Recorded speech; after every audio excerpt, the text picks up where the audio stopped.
La noche caía sobre el lago de Texcoco, y en medio de las aguas oscuras, una canoa se deslizaba en silencio. A bordo iba un joven de apenas 25 años, con su familia y algunos guerreros leales. Detrás de ellos, la ciudad que había sido el corazón de un imperio ardía en llamas. El humo ascendía hacia el cielo nocturno, como ofrendas involuntarias a dioses que parecían haber abandonado a su pueblo. Era el 13 de agosto de 1521, y el águila estaba a punto de caer.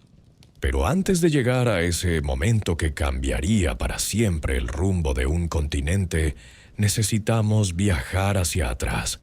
Necesitamos conocer quién era realmente este hombre que la historia recuerda como el último emperador azteca, el último tlatoani de los mexicas. Un hombre cuyo nombre resuena con fuerza a través de los siglos, Cuauhtémoc. Imaginen Tenochtitlan a finales del siglo XV, una ciudad que dejaba sin aliento a quien la contemplara. Construida sobre un lago, conectada por calzadas monumentales, con templos que se elevaban hacia el cielo y mercados donde se comerciaba con productos de todo un imperio. Los jardines flotantes, las chinampas, alimentaban a cientos de miles de personas. El agua fluía por acueductos ingeniosos. Era una metrópolis que rivalizaba con cualquier capital europea de la época y, en muchos aspectos, la superaba.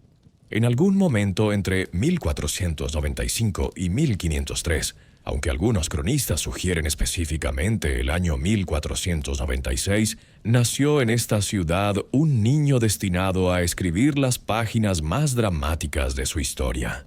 Su nombre era Cuauhtémoc, que en náhuatl significa el águila que desciende o el águila que cae. No era un nombre elegido al azar. Evocaba la imagen del águila real en el momento preciso en que pliega sus alas y se lanza en picada sobre su presa, con determinación absoluta, con fuerza imparable. Era un nombre que presagiaba tanto grandeza como tragedia. Su padre era Ahuizotl, uno de los emperadores más poderosos que había conocido el mundo mexica. Ahuizotl no era un gobernante cualquiera.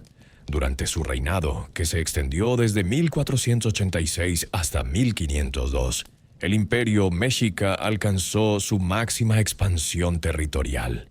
Sus conquistas llevaron el dominio azteca desde las costas del Atlántico hasta las del Pacífico, desde el centro del actual México hasta el norte de Guatemala.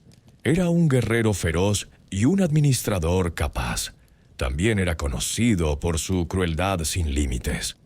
Cuando Ahuizotl inauguró la gran ampliación del Templo Mayor en 1487, organizó una ceremonia de consagración que quedó grabada en la memoria colectiva por su horror. Durante 4 días consecutivos se sacrificaron prisioneros de guerra en honor a Huitzilopochtli, el dios de la guerra. Las fuentes históricas hablan de 20,000 víctimas, aunque el número exacto sigue siendo objeto de debate. Lo que no se debate es la magnitud del ritual. 4 filas de cautivos se extendían por kilómetros. Subían las escalinatas del templo, uno tras otro hacia su destino final. En la cúspide, los sacerdotes y el propio Ahuizotl les abrían el pecho con cuchillos de obsidiana y extraían sus corazones aún palpitantes. Los cuerpos rodaban por las gradas, donde otros se encargaban de descuartizarlos. Este era el padre de Cuauhtémoc, un hombre de poder absoluto, de ambición desmedida, de fe inquebrantable en los dioses que exigían sangre. Pero la sangre que corría por las venas de Cuauhtémoc no venía solo de la línea imperial de Tenochtitlan. Su madre era Tlayacapantzin, también conocida como Tlillacapantzin, una princesa de Tlatelolco. Esto es fundamental para comprender quién era Cuauhtémoc y por qué llegaría a ser elegido tlatoani. Tlatelolco era la ciudad hermana de Tenochtitlan, ubicada al norte de la capital imperial. Aunque eventualmente fue sometida por Tenochtitlan, Tlatelolco mantenía una importancia crucial. Era el centro comercial más importante de toda Mesoamérica. Su mercado, el Tianguis de Tlatelolco, atraía a decenas de miles de comerciantes y compradores cada día. Allí se vendía de todo: jade, plumas de quetzal, cacao, esclavos, animales exóticos, armas, telas finísimas, oro, turquesa, obsidiana. El pulso económico del imperio latía en Tlatelolco. Al casarse con una princesa tlatelolca, Ahuizotl no solo cementaba alianzas políticas, estaba asegurando que su descendencia tuviera legitimidad tanto en Tenochtitlan como en Tlatelolco. Esta doble herencia sería crucial décadas después, cuando Cuauhtémoc tuviera que asumir el liderazgo en el momento más oscuro de su pueblo. El niño Cuauhtémoc creció rodeado de lujo, sí, pero también de disciplina férrea. Como hijo del Tlatoani, su educación no podía ser ordinaria. Fue enviado al Calmecac, la escuela reservada para los hijos de la nobleza mexica. Allí no se formaban comerciantes ni artesanos. El Calmecac moldeaba guerreros, sacerdotes, administradores del imperio. Las jornadas en el Calmecac comenzaban antes del amanecer. Los estudiantes aprendían astronomía, estudiaban los movimientos del sol, la luna, las estrellas, el complejo calendario mexica con sus ciclos de 52 años. Estudiaban religión, los mitos de creación, las historias de los dioses, los rituales sagrados. Aprendían a leer y escribir en el sistema de glifos náhuatl. Practicaban música, canto, danza ritual, pero sobre todo se entrenaban en el arte de la guerra. La guerra para los mexicas no era solo conquista territorial, era un acto religioso, una necesidad cósmica. Los dioses habían sacrificado su propia sangre para crear el mundo y mantener al sol en movimiento. Los humanos debían corresponder con sangre humana. Las guerras floridas, los conflictos ritualizados con pueblos vecinos, servían para capturar prisioneros destinados al sacrificio. Un guerrero mexica no buscaba matar en batalla, sino capturar. El prestigio, el ascenso social, la gloria, todo dependía del número de cautivos que pudieras tomar. Cuauhtémoc destacó en este ambiente. Era fuerte, valiente, estratégicamente brillante. Pero también era algo más, algo que las crónicas españolas notarían después. Tenía presencia natural, una autoridad que hacía que otros lo siguieran. Bernal Díaz del Castillo, el cronista conquistador, escribiría que Cuauhtémoc era de muy gentil disposición, así de cuerpo como de facciones, y que era muy esforzado y se hizo temer de tal manera que todos los suyos temblaban de él. Cuando Cuauhtémoc tenía apenas 6 o 7 años, su padre Ahuizotl murió en circunstancias trágicas. En 1502, una inundación devastadora casi destruye Tenochtitlan. Mientras intentaba escapar de un palacio inundado, Ahuizotl se golpeó la cabeza contra el marco de una puerta. Las lesiones resultaron fatales. El gran conquistador, el guerrero implacable que había extendido el imperio hasta sus límites máximos, murió de un golpe accidental. El trono pasó a Moctezuma Xocoyotzin, conocido en la historia simplemente como Moctezuma o Montezuma. Era tío de Cuauhtémoc, hermano de Ahuizotl. Pero donde Ahuizotl había sido un guerrero nato, Moctezuma era más refinado, más inclinado hacia lo religioso y lo ceremonial. Su reinado traería esplendor cultural a Tenochtitlan, pero también sembraría las semillas de su destrucción. Cuauhtémoc creció bajo el gobierno de Moctezuma, observando cómo funcionaba el imperio desde dentro. Completó su educación, se distinguió en campañas militares, capturó enemigos para el sacrificio. Alrededor de 1515, cuando tenía unos 20 años, recibió un honor extraordinario. fue nombrado Tlacatecatl de Tlatelolco. El título equivalía a un general militar de alto rango, el comandante encargado de la defensa de Tlatelolco y sus alrededores. Este nombramiento nos dice varias cosas. Primero, que Cuauhtémoc había probado su valía como guerrero.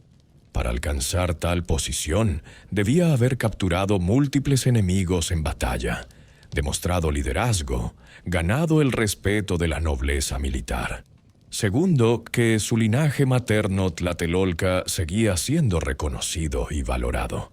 Tercero, y quizás más importante, que se le confiaba uno de los puestos militares más estratégicos del imperio. Tlatelolco no era un puesto menor, era el centro comercial, sí, pero también un bastión defensivo crucial. En esos años previos a la llegada de los españoles, Cuauhtémoc se casó con una de las hijas de Moctezuma. Ella se llamaría después Isabel Moctezuma, un nombre cristiano que le sería impuesto tras la conquista. En ese momento era una princesa mexica, joven, de linaje impecable. El matrimonio unía aún más estrechamente a Cuauhtémoc con la familia imperial, reforzando su posición entre la élite. La vida de Cuauhtémoc en esos años debía parecer destinada a la gloria. Era un príncipe guerrero, comandante militar, conectado por sangre y matrimonio a las líneas de poder más importantes del imperio. Tenochtitlan brillaba en todo su esplendor. El imperio se extendía hasta donde alcanzaba la vista. Los tributos fluían desde docenas de pueblos conquistados. Los templos se alzaban hacia el cielo. El futuro parecía seguro, previsible, continuación de un orden que había durado generaciones. Pero en abril de 1519, cuando Cuauhtémoc tenía alrededor de 24 años, todo cambió. En las costas orientales del imperio, en la región que hoy llamamos Veracruz, desembarcaron hombres con piel pálida, barbas extrañas, armaduras brillantes, armas que escupían fuego y trueno. Venían en casas flotantes enormes, acompañados de animales gigantescos que los mexicas nunca habían visto. Caballos. Hernán Cortés había llegado a México, y con él llegaba el fin de un mundo. Las noticias viajaban rápido por el imperio mexica. Los caminantes llevaban mensajes codificados en glifos. Los tambores hablaban a través de las distancias. Cuando Hernán Cortés desembarcó con sus aproximadamente 500 hombres, 11 barcos, 16 caballos y algunas piezas de artillería en abril de 1519, Moctezuma lo supo de inmediato.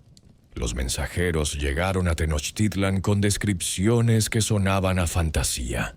Hablaban de hombres que parecían cubiertos de metal de pies a cabeza, de armas que lanzaban fuego y hacían un ruido como 1000 truenos, de bestias enormes que los hombres montaban y que corrían más rápido que cualquier guerrero, de perros del tamaño de venados que podían destrozar a un hombre en segundos. Moctezuma, que era profundamente religioso y supersticioso, quedó paralizado por el miedo. En la cosmología mexica existían profecías sobre el retorno de Quetzalcóatl, la serpiente emplumada, el dios que había partido hacia el este prometiendo regresar. Algunos cronistas sugieren que Moctezuma creyó, al menos inicialmente, que Cortés podría ser Quetzalcóatl o su emisario. Otros historiadores disputan esta interpretación, argumentando que es una narrativa impuesta después para justificar las acciones de Moctezuma. Lo que sí sabemos con certeza es que Moctezuma reaccionó con vacilación fatal. En lugar de movilizar inmediatamente sus ejércitos, envió embajadas con regalos. ¿Y qué regalos? Enviaron oro, plata, jade, plumas preciosas, telas finísimas, joyas extraordinarias. La intención era quizás apaciguar a los recién llegados, impresionarlos, convencerlos de que se marcharan satisfechos. El efecto fue exactamente el contrario. Cuando los soldados españoles vieron aquellas riquezas, la codicia se encendió como fuego en paja seca. Si esto era lo que Moctezuma enviaba como regalo, ¿qué tesoros guardaría en su capital? Lejos de disuadir a los españoles, los obsequios los convencieron de que debían llegar a Tenochtitlan a cualquier costo. Cortés no era un hombre ordinario. Era ambicioso, brillante estratega, carismático, despiadado cuando la situación lo requería. Había desobedecido las órdenes del gobernador de Cuba, Diego Velázquez, quien le había encomendado solo una expedición de reconocimiento. Cortés sabía que si regresaba con las manos vacías, sería juzgado como traidor. Su única salida era hacia adelante, hacia la conquista total. Y Cortés tenía un genio para la diplomacia manipuladora. Mientras avanzaba hacia el interior, fue descubriendo algo crucial. El imperio mexica no era monolítico. Era una confederación mantenida por el miedo y la fuerza. Docenas de pueblos pagaban tributo a Tenochtitlan, no por amor, sino por terror. Muchos odiaban a sus amos mexicas. Los tlaxcaltecas fueron el ejemplo más importante. Tlaxcala había resistido las conquistas mexicas durante décadas. Rodeados por todos lados por territorios controlados por Tenochtitlan, los tlaxcaltecas vivían en un estado de sitio virtual. Cuando Cortés llegó a sus fronteras, los tlaxcaltecas primero lo combatieron. Pero después de varias batallas, Cortés negoció una alianza. Para los tlaxcaltecas, los españoles representaban una oportunidad única: derrotar finalmente a sus enemigos ancestrales. Esta sería la clave de la conquista española. No fueron 500 españoles quienes derrotaron al imperio mexica. Fueron 500 españoles liderando a decenas de miles de guerreros indígenas que vieron en la invasión europea una oportunidad de liberarse del yugo mexica. Es una verdad incómoda, compleja, que rompe las narrativas simples de conquistadores contra conquistados. Cuando las noticias de estas alianzas llegaron a Tenochtitlan, algunos en el consejo de Moctezuma urgieron acción inmediata. Cuauhtémoc fue uno de los más vocales. Desde el principio se opuso a permitir que los españoles se acercaran a la capital. Argumentó que debían ser atacados en el camino mientras aún eran vulnerables. Otros nobles, incluyendo al hermano de Moctezuma, Cuitláhuac, compartían esta opinión. Pero Moctezuma vaciló. Las fuentes sugieren diferentes razones. Quizás aún creía en alguna dimensión divina de Cortés. Quizás pensaba que podía controlar la situación a través de la diplomacia. Quizás simplemente estaba paralizado por la indecisión. Sea cual fuera el motivo, tomó una decisión que sellaría su destino. Permitió que Cortés entrara en Tenochtitlan. El 8 de noviembre de 1519, Hernán Cortés y sus hombres, acompañados por miles de guerreros tlaxcaltecas, cruzaron una de las grandes calzadas que conectaban Tenochtitlan con tierra firme. Lo que vieron los dejó atónitos. La ciudad era más grande, más hermosa, más impresionante que cualquier cosa que hubieran imaginado. Los propios conquistadores, en sus crónicas, admitirían su asombro. Bernal Díaz del Castillo escribiría: «Cuando vimos tantas ciudades y villas pobladas en el agua, y en tierra firme otras grandes poblaciones, y aquella calzada tan derecha por nivel como iba a México, nos quedamos admirados, y decíamos que parecía a las cosas de encantamiento que cuentan en el libro de Amadís». Moctezuma recibió a Cortés con todos los honores, debidos a un invitado de alta categoría. Los alojó en el palacio de Axayácatl, un edificio enorme en el corazón de la ciudad. Les proporcionó comida, sirvientes, todo lo necesario. Los españoles no podían creer su suerte, pero la hospitalidad mexica no duraría mucho. Cortés, con astucia calculada, tomó una decisión audaz que cambiaría todo. Usando como pretexto un ataque contra una guarnición española en la costa, acusó a Moctezuma de ordenar el ataque y lo tomó prisionero. El emperador del imperio más poderoso de Mesoamérica se convirtió en cautivo en su propia capital. Es difícil exagerar lo chocante que fue esto para los mexicas.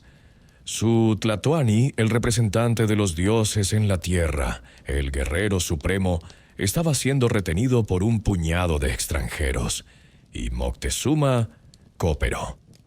Aceptó su cautiverio. Continuó gobernando desde su confinamiento, pero bajo la supervisión española. Cuauhtémoc observaba todo esto con creciente furia. Las fuentes sugieren que confrontó a Moctezuma, cuestionando su pasividad, su colaboración con los invasores. Otros nobles comenzaban a murmurar. El prestigio de Moctezuma se erosionaba día a día. La situación se volvió insostenible en mayo de 1520. Cortés tuvo que abandonar temporalmente Tenochtitlan para enfrentar una expedición punitiva enviada desde Cuba por Diego Velázquez, que pretendía arrestarlo por insubordinación. Dejó a Pedro de Alvarado al mando en la capital con alrededor de 80 españoles. Alvarado, a diferencia de Cortés, carecía de sutileza diplomática. Cuando los mexicas celebraron la fiesta del Toxcatl, una ceremonia religiosa importante en honor a los dioses Tezcatlipoca y Huitzilopochtli, Alvarado interpretó la reunión de guerreros nobles como una amenaza. O quizás simplemente vio una oportunidad para robar el oro que los participantes llevaban como ornamentos ceremoniales. Lo que Alvarado hizo a continuación queda grabado en la historia como la matanza del Templo Mayor. Ordenó a sus hombres rodear el templo durante la ceremonia y masacrar a todos los presentes. Los guerreros mexicas, desarmados durante la celebración religiosa, fueron pasados a cuchillo sin misericordia. Las fuentes indígenas describen escenas de horror absoluto. La sangre corría por las escalinatas del templo, pero no era sangre de sacrificio ritual. Era masacre pura. La ciudad explotó en furia. Los mexicas, que habían tolerado la presencia española por respeto a las órdenes de Moctezuma, ya no tenían razón para contenerse. Cuauhtémoc y otros líderes militares organizaron un levantamiento masivo. Los españoles quedaron sitiados en el palacio de Axayácatl. Cuando Cortés regresó a toda prisa a Tenochtitlan, encontró la situación desesperada. Miles de guerreros mexicas rodeaban el palacio.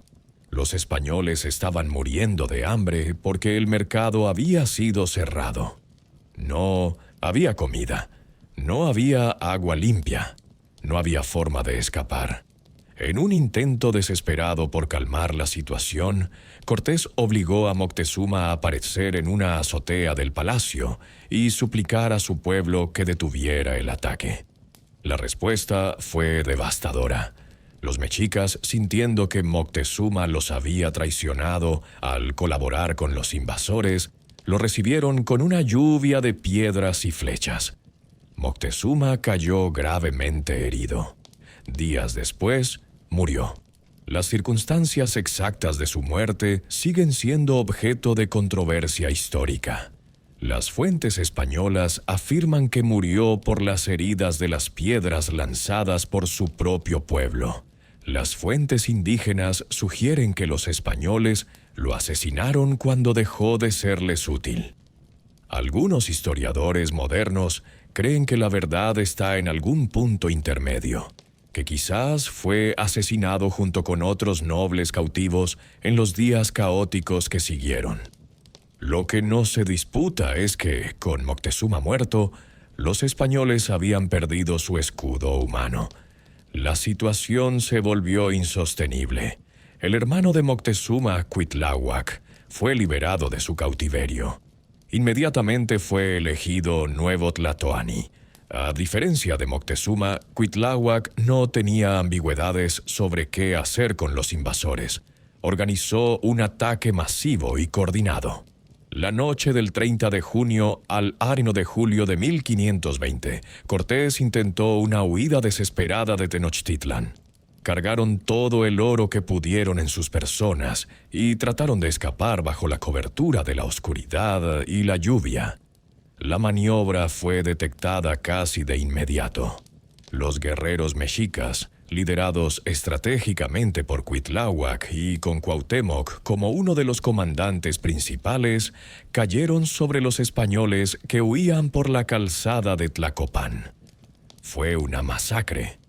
Los españoles, sobrecargados con oro robado, se ahogaban en los canales cuando los puentes eran destruidos.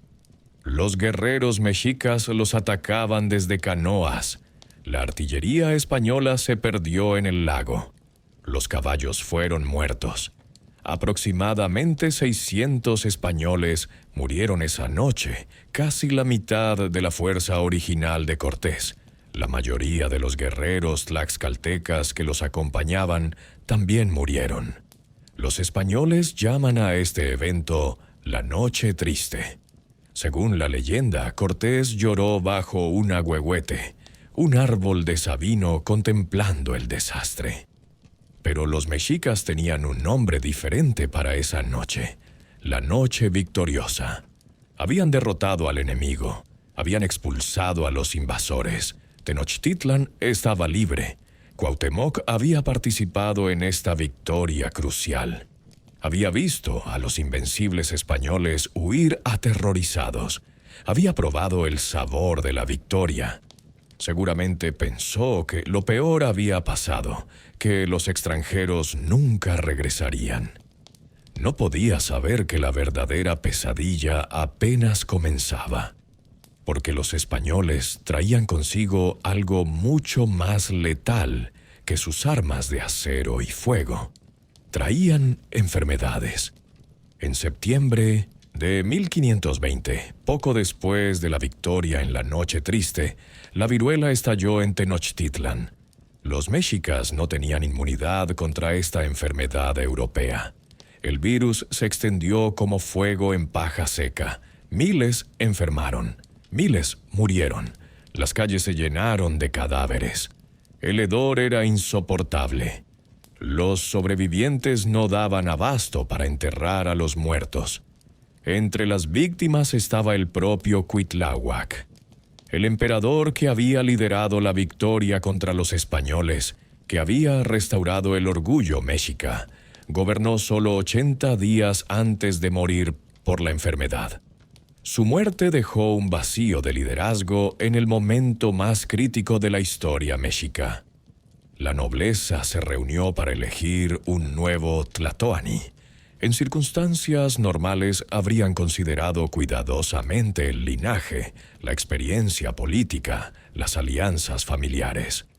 Pero estos no eran tiempos normales. Necesitaban un guerrero. Necesitaban alguien con experiencia militar comprobada. Necesitaban un líder que no tuviera miedo de enfrentar a los españoles.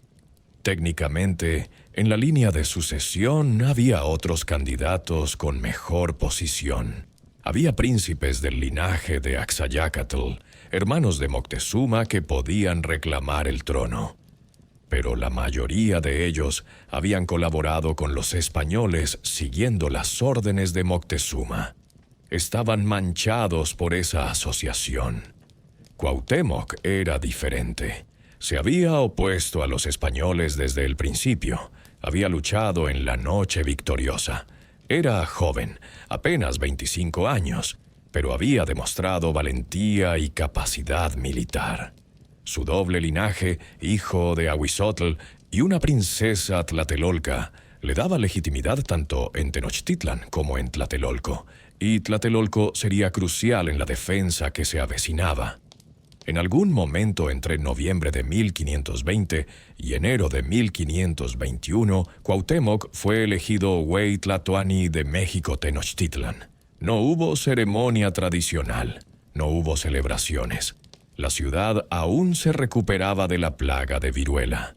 Los españoles, aunque expulsados, seguían siendo una amenaza. El tiempo de rituales había pasado. Era tiempo de guerra. El águila que descendía estaba a punto de enfrentar su prueba definitiva. Cuando Cuauhtémoc asumió el poder, la situación estratégica era terrible y empeoraba cada día. Los españoles no habían sido derrotados, solo retrasados. Cortés había logrado llegar a Tlaxcala con los restos de su ejército. Allí estaba reagrupándose, curando sus heridas, preparándose para regresar. Y lo peor, estaba reclutando. Miles de guerreros de pueblos que odiaban a los mexicas se unían a su causa. Tlaxcaltecas, por supuesto, que veían en Cortés su mejor oportunidad de derrotar a sus enemigos ancestrales. Pero también guerreros de Texcoco, Chalco, Xochimilco, Huexotzingo, docenas de ciudades-estado que habían sufrido bajo el tributo mexica. Cuauhtémoc entendía que la próxima batalla sería decisiva. No sería una escaramuza, no sería un conflicto ritualizado como las guerras floridas. Sería una guerra de exterminio. O los mexicas sobrevivían o desaparecían. Su primera acción como tlatoani fue fortalecer las defensas de Tenochtitlan. La ciudad ya era formidable por naturaleza. Construida en una isla del lago de Texcoco, solo era accesible por 3 grandes calzadas que la conectaban con tierra firme. Estas calzadas podían ser cortadas fácilmente, convirtiendo a Tenochtitlan en una fortaleza flotante. Cuauhtémoc ordenó reforzar las defensas en los puntos de acceso, preparar canoas de guerra, almacenar armas, fortificar posiciones clave, pero había problemas que ninguna fortificación podía resolver. La viruela había matado a miles, debilitando gravemente la capacidad de combate de la ciudad. Las reservas de alimentos estaban mermadas. Y lo más preocupante, el imperio se estaba desmoronando. Ciudad tras ciudad declaraba su lealtad a los españoles. El aislamiento diplomático de Tenochtitlan se profundizaba. Cuauhtémoc intentó revertir esto. Envió embajadas a ciudades cercanas, ofreciendo perdón por tributos pasados, prometiendo un nuevo trato si se unían contra el enemigo común. Pero era demasiado tarde. El resentimiento acumulado por décadas de explotación mexica era demasiado profundo. La mayoría eligió el bando español. Mientras tanto, Cortés demostraba una vez más su genio estratégico. Sabía que atacar directamente a Tenochtitlan por las calzadas sería suicida. Los mexicas podían destruir los puentes, atrapar a los invasores, aniquilarlos con ataques desde canoas. Lo había experimentado en la Noche Triste. Así que Cortés concibió un plan audaz. Ordenó la construcción de 13 bergantines, barcos pequeños pero armados con cañones. Los construyeron en Tlaxcala, desmantelados en piezas numeradas. Luego, en una hazaña de logística impresionante, miles de trabajadores indígenas transportaron las piezas a través de montañas hasta las orillas del lago de Texcoco. Allí, bajo la supervisión de carpinteros españoles, reensamblaron los barcos. Imaginen el terror que debieron sentir los vigías mexicas cuando vieron esos bergantines deslizarse por primera vez sobre las aguas del lago. El dominio del agua había sido siempre la ventaja definitiva de Tenochtitlan. Sus canoas de guerra, manejadas por remeros expertos, podían atacar desde cualquier ángulo. Pero estas embarcaciones españolas eran diferentes, más grandes, más pesadas, con velas que les daban velocidad independiente del remo, y armadas con cañones que podían hundir canoas a distancia. En abril de 1521, Cortés comenzó sus preparativos finales. Su ejército era formidable, aproximadamente 900 españoles, incluyendo 118 hombres armados con ballestas o arcabuces, 86 caballos, 18 cañones de campo. Pero la verdadera fuerza venía de sus aliados indígenas. Las estimaciones varían, pero fuentes confiables hablan de al menos 100,000 guerreros, laxcaltecas, texcocanos y de otros pueblos. Organizó su ejército en 4 divisiones, cada una asignada a una de las calzadas que conectaban Tenochtitlan con tierra firme. El plan era simple en concepto, brutal en ejecución: sitiar la ciudad, cortar sus suministros, estrangularla lentamente hasta la rendición. El 30 de abril de 1521, los bergantines españoles fueron botados en el lago. El 10 de mayo comenzó el asedio formal. El 26 de mayo, las fuerzas de Cortés cortaron el acueducto de Chapultepec que proporcionaba agua dulce a Tenochtitlan. Cuauhtémoc y sus defensores se enfrentaban ahora a una situación de pesadilla. Rodeados por todos lados, con el agua potable cortada, con suministros de comida limitados, superados numéricamente de manera abrumadora. La ciudad que había sido el centro del universo mexica se estaba convirtiendo en una trampa. Pero Cuauhtémoc no se rendiría. Organizó una defensa desesperada y brillante que asombró incluso a sus enemigos. Los guerreros mexicas, sabiendo que no tenían nada que perder, lucharon con un coraje que rayaba en lo suicida. Desarrollaron tácticas para contrarrestar las ventajas españolas. Evitaban el combate en campo abierto donde la caballería dominaba.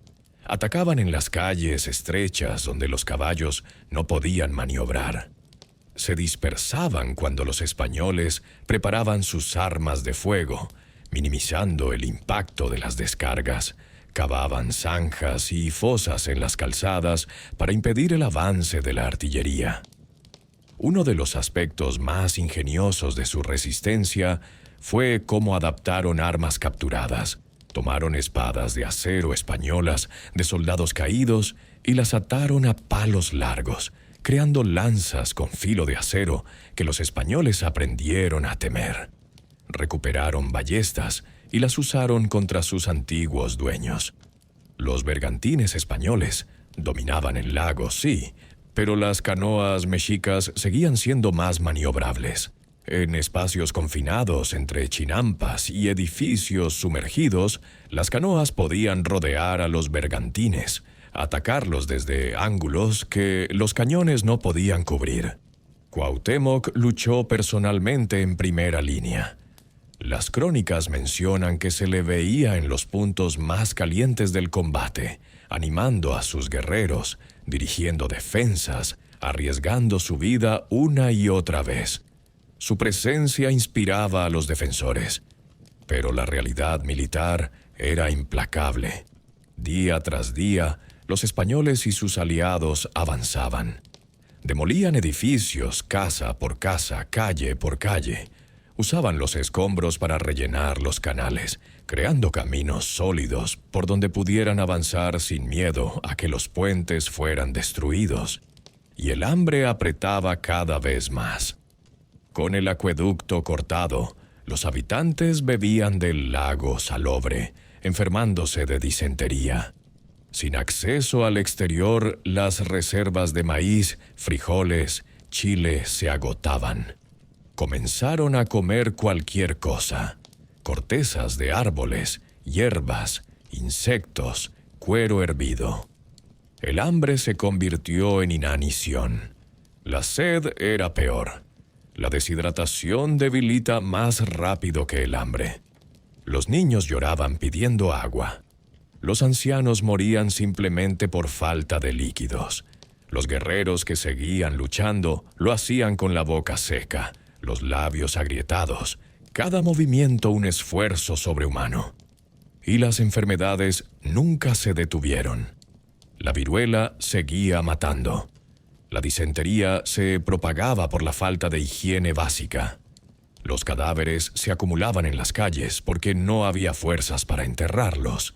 El hedor era tan terrible que incluso los soldados españoles, acostumbrados a los olores de batalla, vomitaban cuando el viento soplaba desde la ciudad. Cuauhtémoc recibió múltiples delegaciones de nobles que le suplicaban rendirse. Le decían que la causa estaba perdida, que continuar solo traería más sufrimiento. Pero él se negó. Hay algo en su carácter que las fuentes capturan constantemente, una determinación absoluta que rayaba en la obstinación. Prefería morir luchando que vivir sometido. En julio, la situación se volvió desesperada. Los españoles y sus aliados controlaban ya 3/4 partes de Tenochtitlan. Los defensores habían sido empujados hacia Tlatelolco, el barrio norte de la ciudad, el lugar del gran mercado. Allí, en las calles donde Cuauhtémoc había sido nombrado Tlacatecatl, donde su madre había nacido como princesa, se libraría la batalla final. Los tlatelolcas, que históricamente habían sido rivales de los tenochcas, demostraron una lealtad inquebrantable. Cuando todo el mundo abandonaba a Cuauhtémoc, cuando ciudad tras ciudad se rendía o cambiaba de bando, los tlatelolcas permanecieron. Hombres y mujeres lucharon lado a lado. Las fuentes españolas describen con asombro cómo las mujeres mexicas arrojaban piedras desde las azoteas, llevaban agua a los guerreros, curaban heridos y, cuando era necesario, tomaban armas y combatían.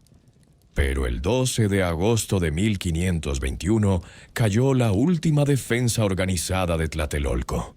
Los españoles controlaban toda la ciudad excepto un pequeño enclave en el extremo norte. Cuauhtémoc, rodeado por apenas unos cientos de guerreros, sabía que el fin había llegado. Sus consejeros le rogaron que negociara. Cortés había enviado mensajes prometiendo buen trato si se rendía. Pero Cuauhtémoc no confiaba en las promesas españolas. Decidió intentar un escape. El 13 de agosto de 1521, en la tarde, Cuauhtémoc abordó una canoa con su esposa, algunos miembros de su familia y sus guerreros más leales.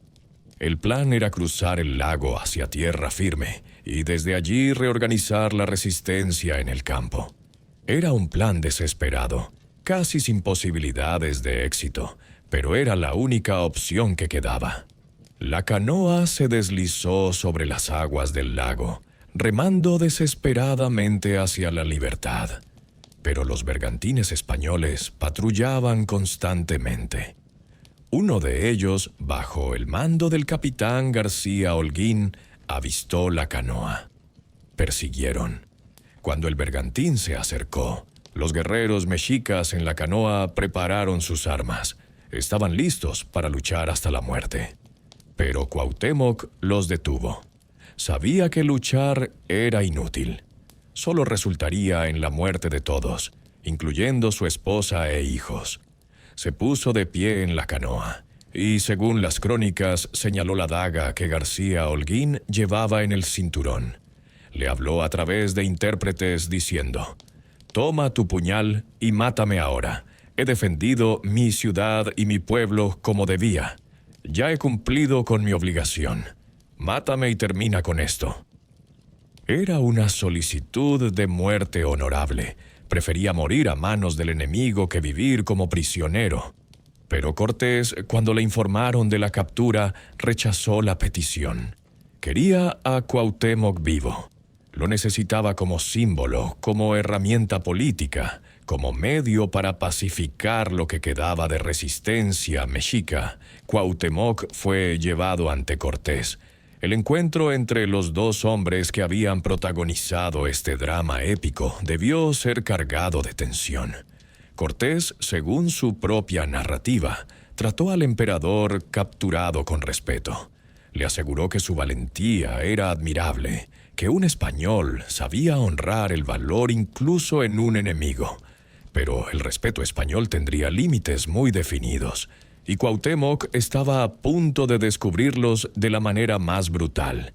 Con la captura de Cuauhtémoc, la resistencia organizada se derrumbó. Los guerreros que aún luchaban depusieron las armas. El 13 de agosto de 1521 marca oficialmente la caída de Tenochtitlan. El imperio mexica, que había dominado Mesoamérica durante casi un siglo, dejó de existir. Las calles de la gran ciudad estaban llenas de cadáveres. El lago estaba contaminado con cuerpos en descomposición. Las enfermedades seguían cobrando víctimas. Los supervivientes, demacrados por el hambre y la sed, eran espectros vivientes. Los españoles y sus aliados indígenas saquearon todo lo que tenía valor. El oro, la plata, las joyas, las obras de arte, todo fue confiscado. Los templos fueron profanados. Los ídolos fueron destruidos. El templo mayor, el corazón religioso del mundo mexica, fue demolido. Sobre sus ruinas eventualmente se construiría una catedral católica.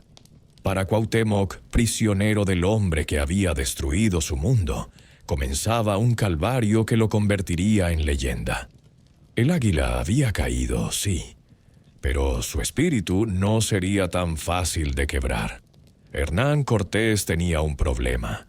Había conquistado el imperio mexica, había capturado a su emperador, había tomado la capital, pero no había encontrado el tesoro que esperaba.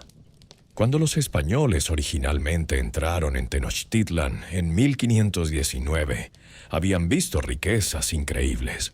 Moctezuma les había mostrado salas llenas de oro, plata, jade, plumas preciosas. Habían saqueado lo que pudieron. Pero durante la huida de la Noche Triste, la mayor parte de ese botín se había perdido en el lago. Los soldados españoles que trataron de escapar cargados con oro se ahogaron bajo el peso. Cortés estaba convencido de que debía haber más. Los rumores hablaban de tesoros ocultos, de cámaras secretas llenas de oro.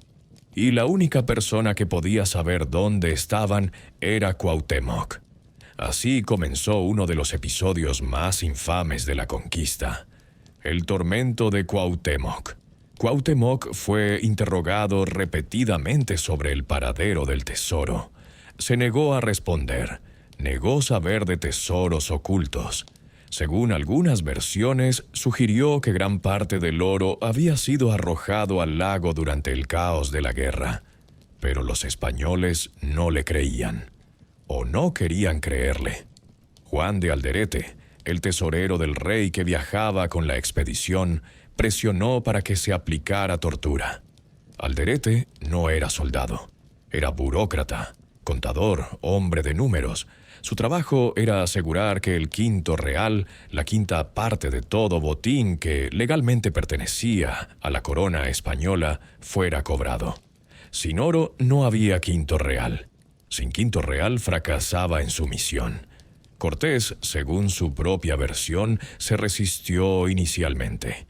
Afirmaba tener cierto respeto por Cuauhtémoc como guerrero, pero eventualmente cedió ante la presión. O quizás nunca se resistió realmente. Las fuentes son contradictorias. Lo que no se discute es que la tortura ocurrió. Durante siglos, la imagen popular del tormento de Cuauhtémoc ha sido icónica. El emperador mexica con los pies sobre brasas ardientes. Pinturas, grabados, murales han reproducido esta escena. Pero investigaciones históricas recientes sugieren que la técnica fue más refinada, más europea y quizás más cruel. No fue simplemente poner los pies sobre fuego. La técnica se llamaba el hisopo. Se usaba aceite calentado. Un hisopo o trapo empapado en aceite hirviendo se aplicaba repetidamente a las plantas de los pies. El aceite caliente penetraba la piel, quemaba los tejidos poco a poco. No era una tortura rápida. Era metódica, gradual, diseñada para causar el máximo dolor sin matar rápidamente a la víctima. Esta técnica tenía historia. Se había usado en Europa por la Inquisición. Se había aplicado a herejes, a templarios acusados de traición. Jacques de Molay, el gran maestre de los caballeros templarios, había sido torturado de esta manera en el siglo XIV. Ahora se aplicaba al último emperador de los mexicas. Bartolomé de las Casas, el fraile dominico que documentó los abusos españoles en América, escribió que durante la tortura le salieron los tuétanos por las plantas de los pies a Cuauhtémoc. El tuétano, la médula ósea, emergiendo por piel y músculo quemados. La imagen es grotesca, pero Las Casas no era dado a exageraciones cuando documentaba atrocidades españolas. Junto con Cuauhtémoc fue torturado el señor de Tacuba, Tetlepanquetzal, otro noble mexica. Las fuentes cuentan que, mientras ambos sufrían, Tetlepanquetzal, quebrado por el dolor, suplicó a Cuauhtémoc que revelara la ubicación del tesoro, que pusiera fin a su agonía. Cuauhtémoc lo miró con desprecio absoluto y pronunció las palabras que lo convertirían en leyenda. ¿Y yo estoy acaso en algún deleite o baño? La frase se ha repetido durante 500 años en México. Ha sido inscrita en monumentos, citada en discursos, enseñada en escuelas. Representa la resistencia inquebrantable del espíritu humano ante la opresión. Cuauhtémoc, con los pies destrozados, los nervios en agonía, el cuerpo en shock por el dolor, encontró fuerza no solo para resistir, sino para burlarse del dolor, para mostrar desdén hacia la debilidad de su compañero. Algunos historiadores cuestionan la autenticidad de la frase. Sugieren que pudo haber sido embellecida o inventada por cronistas posteriores que querían crear un héroe nacional. Pero, incluso si la frase exacta es apócrifa, el hecho central permanece. Cuauhtémoc resistió la tortura sin revelar información. La tortura continuó durante días. Finalmente fue suspendida, no porque Cuauhtémoc confesara, sino porque los médicos advirtieron que moriría si continuaba. Y Cortés necesitaba a Cuauhtémoc vivo. Las heridas dejaron a Cuauhtémoc permanentemente lisiado. Nunca volvería a caminar normalmente. Por el resto de su vida cojeó, necesitó ayuda para moverse. El águila que había descendido sobre sus enemigos con fuerza implacable, ahora apenas podía dar pasos sin dolor. Pero había una herida más profunda que la física. Cuauhtémoc fue bautizado como cristiano. Le dieron el nombre Fernando, o Hernando, dependiendo de la fuente. Fernando Cuauhtémotzin. Le quitaron incluso su nombre, le impusieron la religión de sus conquistadores. Fue una violación del alma tanto como la tortura había sido una violación del cuerpo. Durante los siguientes 3 años, Cuauhtémoc vivió en un extraño limbo. Oficialmente mantenía el título de Tlatoani, pero era un título vacío. No gobernaba nada. Los españoles tomaban todas las decisiones. Él era exhibido en ceremonias, usado para dar legitimidad a órdenes españolas, convertido en una marioneta. Pero seguía siendo peligroso para Cortés. Representaba un símbolo viviente de resistencia. Mientras viviera, existía la posibilidad de que se convirtiera en líder de una rebelión. Los mexicas que habían sobrevivido la conquista, los que habían sido esclavizados, los que vivían bajo el yugo español, todos veían a Cuauhtémoc como su legítimo gobernante. Cortés lo vigilaba constantemente. No podía dejarlo en México Tenochtitlan cuando emprendía expediciones. El riesgo de una sublevación era demasiado alto. Así que cuando en 1524 Cortés decidió emprender una expedición al sur, a las Cibueras, el actual Honduras, llevó a Cuauhtémoc con él. La expedición a Honduras es una de las historias más extrañas de la conquista. Cristóbal de Olid, uno de los capitanes de confianza de Cortés, había sido enviado previamente a conquistar la región. Pero Olid, influenciado por Diego Velázquez, el enemigo de Cortés en Cuba, se había rebelado. Declaró que gobernaría Honduras en nombre del rey, no de Cortés. Cortés, que había construido su carrera sobre la traición a su superior Diego Velázquez, ahora enfrentaba la traición de su propio subordinado. La ironía era palpable. Decidió ir personalmente a Honduras para castigar a Olid. El 12 de octubre de 1524, Cortés partió de México Tenochtitlan con una expedición enorme. Llevó a varios de sus capitanes veteranos, soldados españoles, miles de porteadores indígenas, provisiones, ganado. Y llevó a Cuauhtémoc, junto con otros nobles mexicas, Tetlepanquetzal de Tlacopan y Coguanacotzin de Texcoco. El viaje fue un infierno. Cruzaron selvas densas donde los hombres se perdían a metros de distancia. Vadaron ríos infestados de cocodrilos. Soportaron calor sofocante, lluvias torrenciales, mosquitos que transmitían enfermedades. La ruta los llevó a través del actual Tabasco, Campeche, hacia la península de Yucatán y eventualmente a Honduras.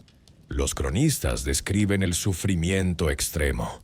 Hombres murieron de hambre cuando las provisiones se agotaron. Otros se ahogaron cruzando ríos. Las enfermedades tropicales mataron a muchos.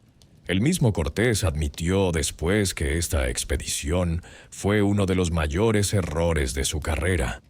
Y durante todo este calvario, Cuauhtémoc estaba allí, lisiado por la tortura, obligado a marchar día tras día por terreno imposible. Las fuentes no detallan mucho sobre su estado durante el viaje, pero podemos imaginarlo. El dolor en sus pies destrozados debió ser constante, insoportable. Cada paso una agonía. ¿En qué pensaba mientras marchaba? ¿Recordaba las calles de Tenochtitlan? ¿A su esposa Isabel que había dejado atrás? ¿A su pueblo esclavizado? ¿Planeaba escapar?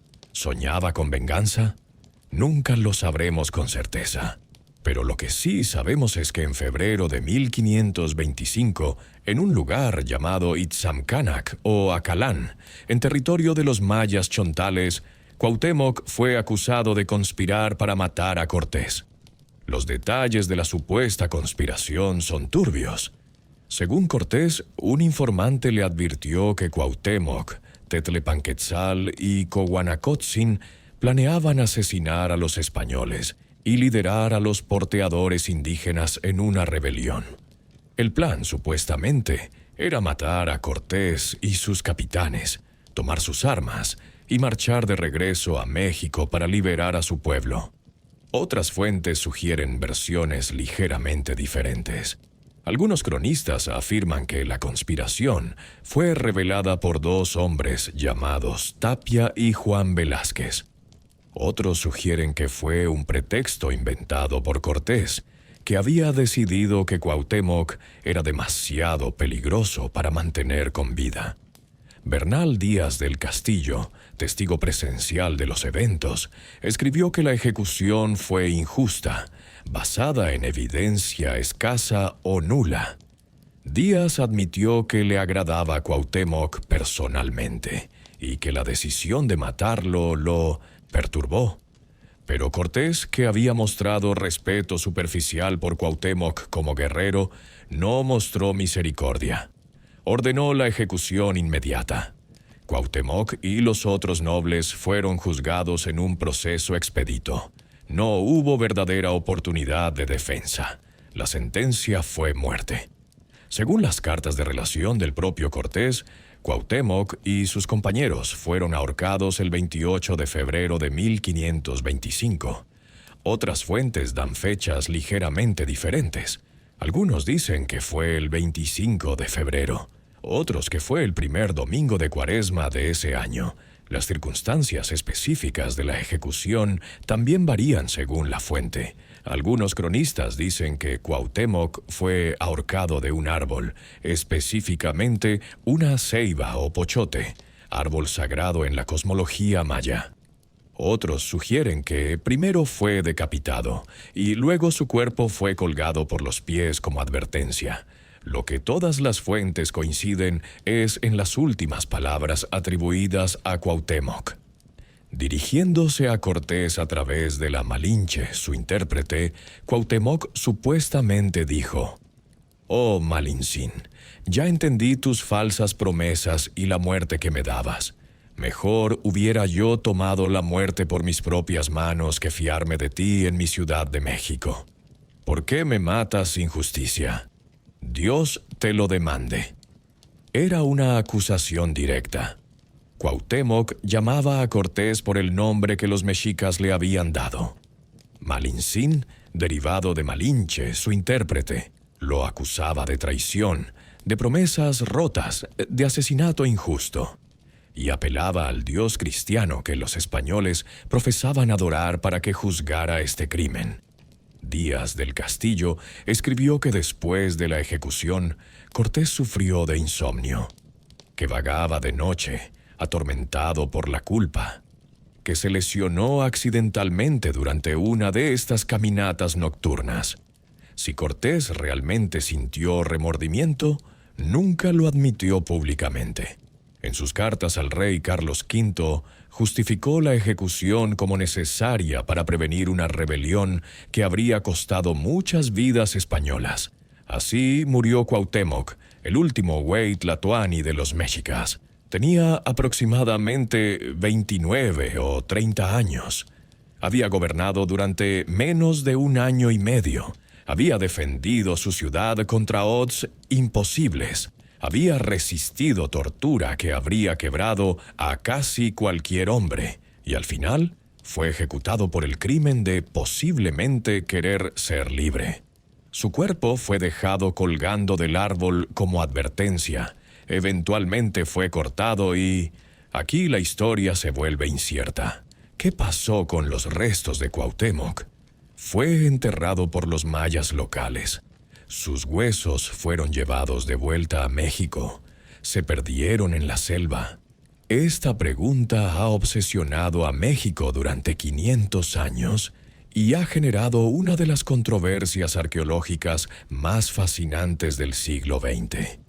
Para entender la obsesión de México con los restos de Cuauhtémoc, primero debemos entender lo que Cuauhtémoc representa en Pesmidodecina, la identidad nacional mexicana.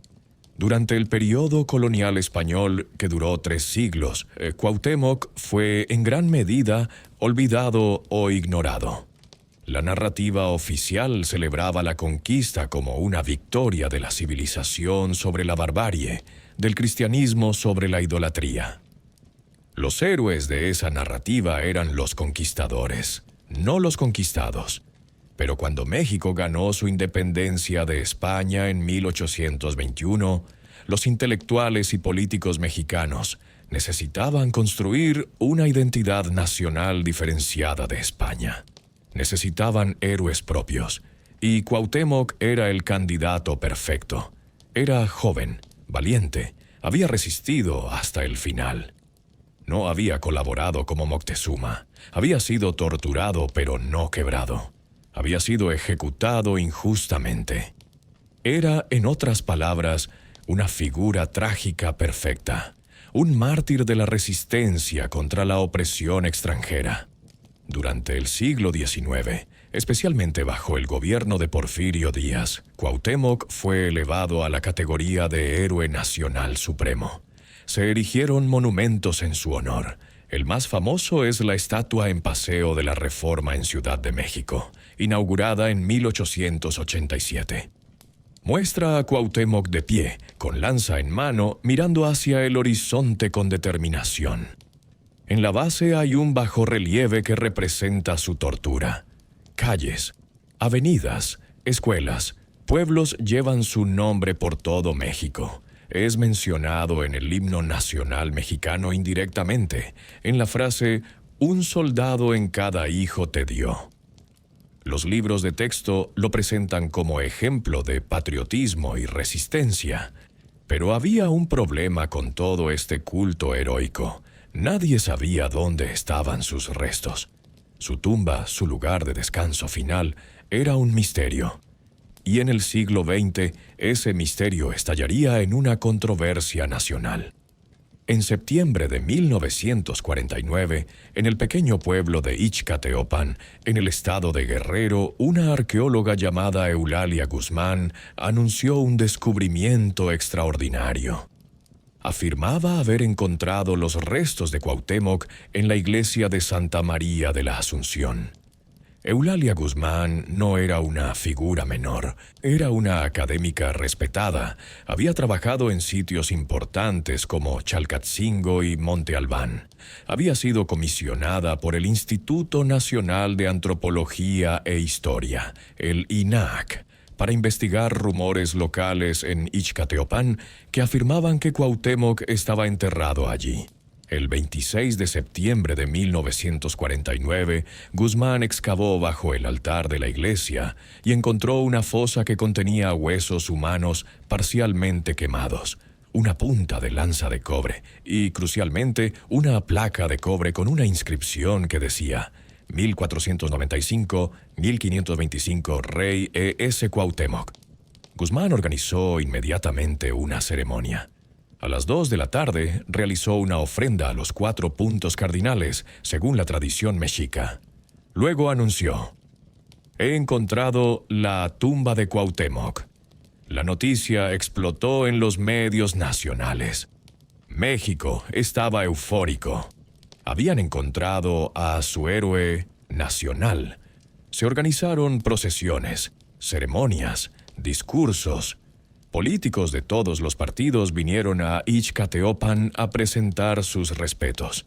Diego Rivera, el famoso muralista, viajó al sitio y dibujó un boceto de los restos, organizándolos en forma de cuerpo sobre una sábana blanca. Pero no todos estaban convencidos. El INAH formó una comisión de expertos para examinar el hallazgo. Esta primera comisión, dirigida por el arquitecto Ignacio Marquina, presentó sus resultados en 1950. Sus conclusiones eran cautelosas. Reconocían que había elementos interesantes, pero no podían confirmar científicamente que los restos fueran de Cuauhtémoc. Los problemas eran múltiples. Primero, Guzmán había excavado apresuradamente, sin seguir protocolos arqueológicos estrictos. No había llevado un diario de campo detallado. No había creado planos precisos de la excavación. El arqueólogo Carlos Margain, quien debía haber supervisado la excavación, llegó demasiado tarde porque Guzmán había comenzado sin esperarlo. Segundo, los huesos encontrados presentaban inconsistencias. Estudios posteriores mostraron que no pertenecían a un solo individuo. Había huesos de al menos 8 personas diferentes. El cráneo era pequeño, posiblemente femenino, aunque Guzmán argumentaba que estaba encogido por calcinación. Tercero, los documentos que supuestamente autenticaban el entierro eran sospechosos. Había papeles que decían ser copias de documentos del siglo XVI firmados por Fray Toribio de Benavente, conocido como Motolinía. Pero expertos en paleografía notaron que el estilo de escritura no correspondía al siglo XVI. Parecían falsificaciones elaboradas después de 1917. Cuarto, la placa de cobre con la inscripción era problemática. El cobre nativo de ese estilo era usado en la región, sí, pero la inscripción misma levantaba dudas. ¿Por qué estaría en caracteres latinos y no en glifos náhuatl? ¿Por qué incluiría fechas de calendario europeo? La comisión no negó categóricamente que fueran los restos de Cuauhtémoc, pero tampoco los confirmó. Su posición fue cautelosa. No había suficiente evidencia científica para hacer una afirmación definitiva. Esta ambigüedad no satisfizo a nadie. Se formó una segunda comisión en 1950-1951. Esta también concluyó que no había bases científicas para afirmar que los restos fueran de Cuauhtémoc. Pero una vez más, no lo negaron categóricamente. Uno de los miembros de esta comisión, José Gómez Robleda, se separó del grupo y publicó su propio informe apoyando la autenticidad del hallazgo. La controversia adquirió dimensiones políticas. Grupos de izquierda apoyaban a Guzmán. Ella publicaba sus artículos en la revista Cultura Soviética. Sus defensores la veían como una académica valiente, enfrentando el establishment conservador. Sus detractores la acusaban de dejarse llevar por el nacionalismo y la ideología sobre la ciencia. En 1976, bajo la presidencia de Luis Echeverría, se formó una tercera comisión. Esta incluía al arqueólogo Eduardo Matos Moctezuma, quien se convertiría en una de las voces más respetadas en la arqueología mexicana. Esta comisión realizó el análisis más exhaustivo hasta la fecha. Sus conclusiones fueron las más contundentes. Declararon que no había base científica para afirmar que los restos hallados en Ixcateopan fueran de Cuauhtémoc. Los huesos pertenecían a múltiples individuos, incluyendo al menos una mujer. La estratigrafía arqueológica no respaldaba un entierro del siglo XVI. Los documentos eran apócrifos. La tradición oral del pueblo no se remontaba al siglo XVI, sino que había emergido solo a partir de 1949. Curiosamente, durante las investigaciones de esta tercera comisión, el tercer metatarsiano derecho, un hueso del pie que mostraba evidencia de quemaduras severas en vida, desapareció misteriosamente. Este hueso era crucial porque podía corroborar la tortura de los pies que Cuauhtémoc sufrió. Su desaparición alimentó teorías de conspiración. Eduardo Matos Moctezuma describe en sus escritos una experiencia reveladora durante la comisión. Cuando visitaron Ixcateopan, el gobernador del estado de Guerrero los recibió y durante un almuerzo les dijo en tono amenazante: «Todo cae por su propio peso. Por eso esperamos que hagan pronto su trabajo y digan que aquí está Cuauhtémoc, para que puedan regresar a la capital. Pero con cabeza». Era una amenaza apenas velada. La comisión estaba siendo presionada políticamente para validar el hallazgo, independientemente de lo que dijera la ciencia. A pesar de la presión, la comisión de 1976 mantuvo su posición científica. El dictamen final fue claro. No había evidencia suficiente para afirmar que los restos fueran de Cuauhtémoc. Con ese dictamen, el caso oficialmente se cerró. Pero la controversia nunca realmente terminó. Ixcateopan se convirtió en un lugar de peregrinación. Cada 28 de febrero, el aniversario de la muerte de Cuauhtémoc, miles de personas visitan el pueblo. La iglesia de Santa María de la Asunción se ha convertido en un museo dedicado a Cuauhtémoc. Los huesos encontrados por Guzmán siguen allí, venerados por muchos como las reliquias del último emperador. En años recientes, la controversia ha resurgido. En 2024, el investigador Jorge Veraza Urtuzuastegui publicó un libro titulado Cuauhtémoc negado. Análisis de la negación de los restos de Cuauhtémoc, epistemología y método. Veraza argumenta que las comisiones del INAH fueron sesgadas, que sus métodos fueron defectuosos, que hubo motivaciones políticas para negar el hallazgo.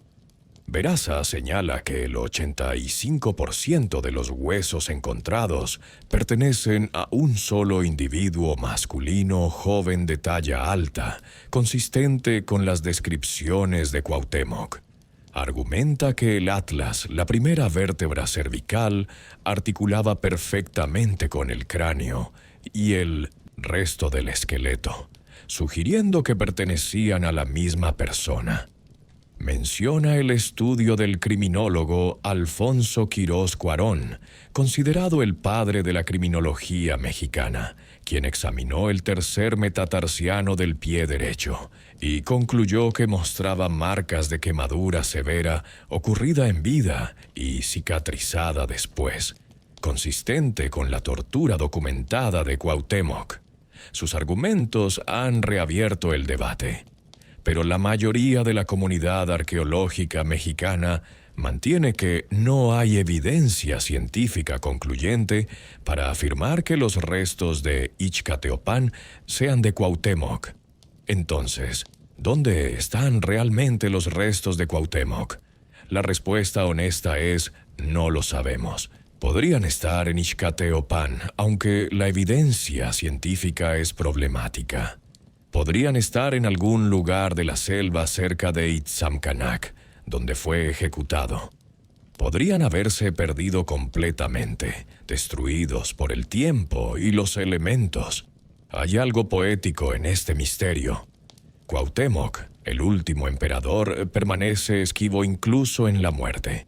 Su cuerpo puede estar perdido, pero su espíritu, su leyenda, su significado, esos están vivos en el corazón de México.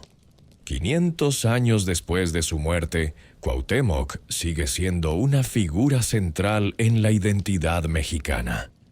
Pero lo que representa ha evolucionado con el tiempo.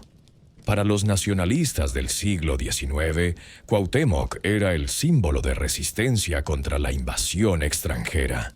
Era el héroe que nunca se rindió, que prefirió la muerte a la sumisión. Esta interpretación se fortaleció durante el Porfiriato, cuando el gobierno de Porfirio Díaz usaba símbolos prehispánicos para construir una identidad nacional distinta de España. Para los muralistas del siglo XX como Diego Rivera, David Alfaro Siqueiros y José Clemente Orozco, Cuauhtémoc representaba la dignidad del México indígena antes de la conquista.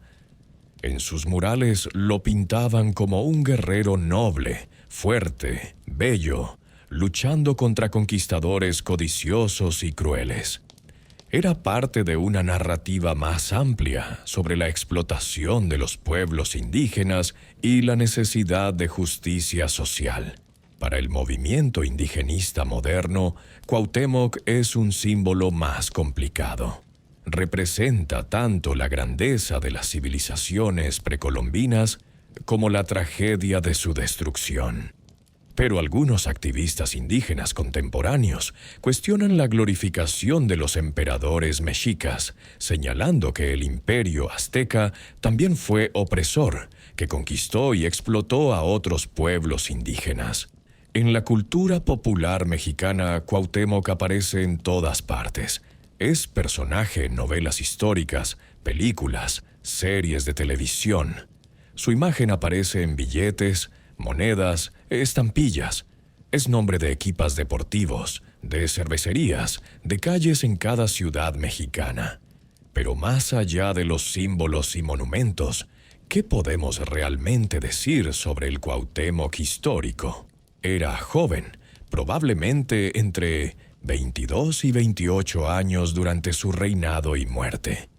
Era producto de la educación militar mexica, entrenado desde niño para la guerra. Era valiente, eso es indiscutible. Las fuentes españolas, que tenían todos los motivos para minimizar sus logros, admiten su coraje. Era también pragmático. Aunque se opuso a permitir la entrada de los españoles, una vez que fueron expulsados en la Noche Triste, intentó forjar alianzas con pueblos vecinos para construir una coalición contra el enemigo común. No tuvo éxito, pero intentó estrategias diplomáticas además de militares. Era inflexible hasta el punto de la obstinación. Cuando nobles le suplicaron rendirse para evitar más sufrimiento, se negó. Esto se puede ver como valentía o como falta de realismo. Probablemente era ambas cosas. Sabía que la rendición significaría el fin de su mundo, así que eligió luchar hasta la muerte de ese mundo. Era orgulloso. Su resistencia durante la tortura, su negativa a revelar información incluso bajo dolor extremo.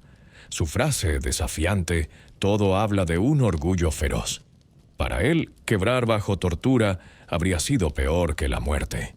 ¿Era un buen gobernante? Es difícil decir.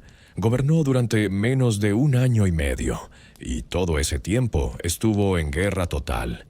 No tuvo oportunidad de demostrar habilidades administrativas, reformas políticas, proyectos culturales. Su único proyecto fue la supervivencia. ¿Era un buen militar? Dentro de las limitaciones tecnológicas y numéricas que enfrentaba, sí. La defensa de Tenochtitlan duró mucho más de lo que Cortés esperaba. Las tácticas mexicas adaptándose a la guerra europea mostraban creatividad estratégica. Pero al final, las odds eran insuperables. ¿Era perfecto? Definitivamente no. Los mexicas, bajo su liderazgo, probablemente cometieron atrocidades contra prisioneros españoles y aliados indígenas. Las fuentes españolas describen sacrificios de cautivos, tortura de prisioneros. Debemos tomar estas descripciones con escepticismo, dado el sesgo de las fuentes, pero es probable que contengan algo de verdad. Lo que es indiscutible es que Cuauhtémoc vivió y murió durante uno de los momentos más catastróficos de la historia humana. El choque entre dos mundos completamente diferentes.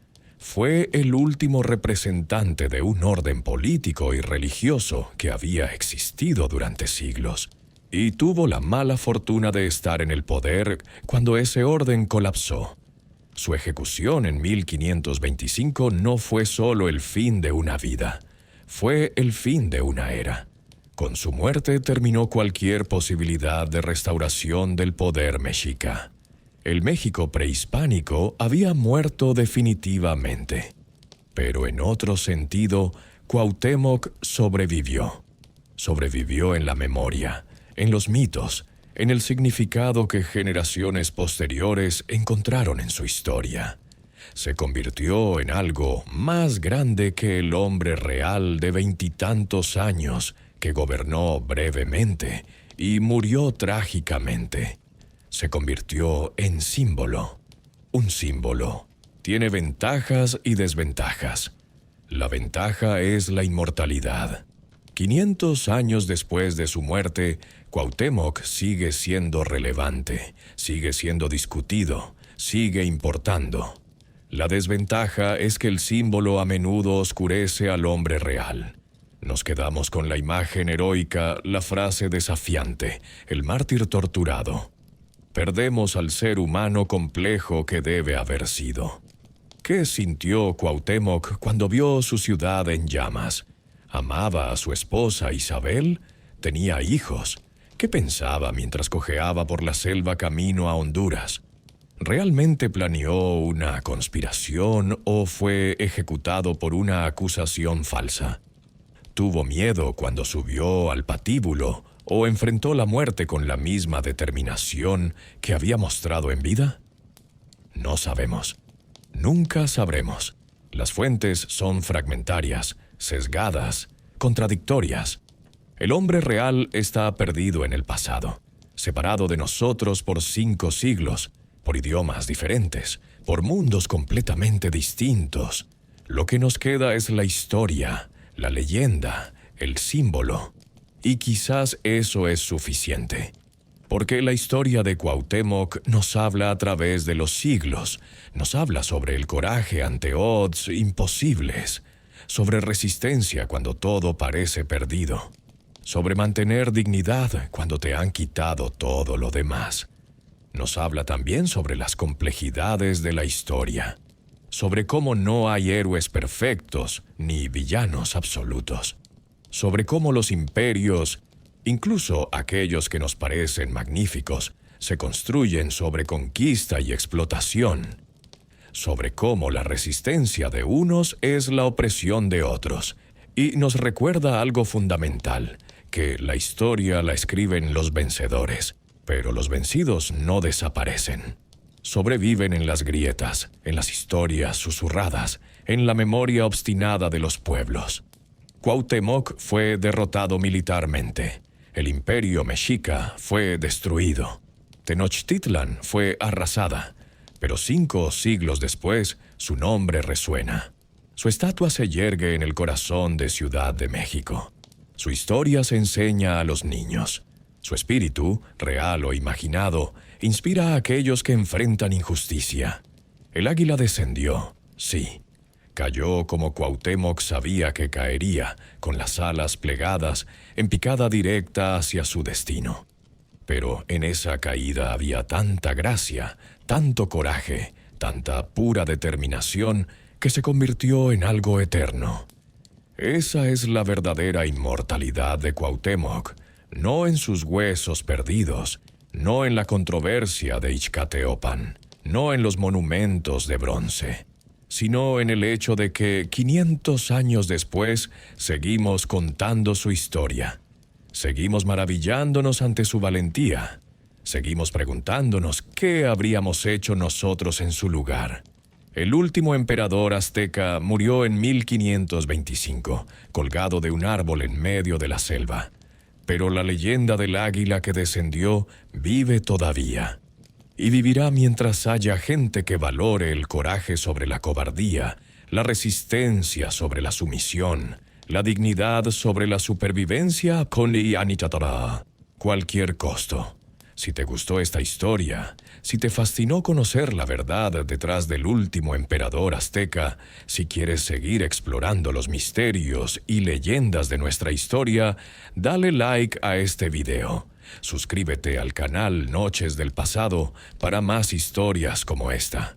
Y comparte este video con alguien que necesite recordar que incluso en la derrota más absoluta, el espíritu humano puede ser indomable.